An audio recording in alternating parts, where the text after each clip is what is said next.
ఆబ్కాస్ ఉద్యోగులకు మంగళం. ఇటీవల సమగ్ర శిక్ష విడుదల చేసిన పోస్టులో 50% ప్రైవేట్ అవుట్సోర్సింగ్ ఉద్యోగాలన్నీ అనునీయులకు కట్టబెట్టేందుకు స్కెచ్.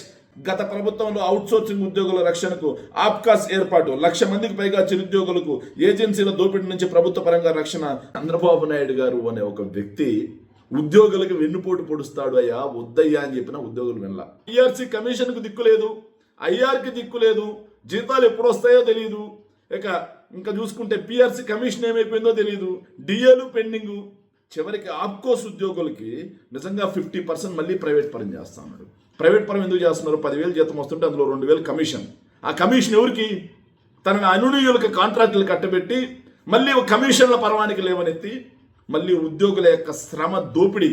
ఉద్యోగులు 12 నెలలు పనిచేయాలంట, 12 నెలలు పనిచేస్తే 10.5 నెలలకే జీతం ఇస్తారంట ఆప్కోస్లో. ఉద్యోగస్తుల యొక్క శ్రమని దోపిడీ చేసి వీళ్ళ జోబులు నింపడం కోసం చంద్రబాబు నాయుడు గారు సర్కారు తీసుకొచ్చినటువంటి జీవో నెంబర్ 12 ఏదైతే ఉందో, ఇది నిజంగా ఆప్కాస్ ఉద్యోగుల యొక్క గొంతు కోయటమే.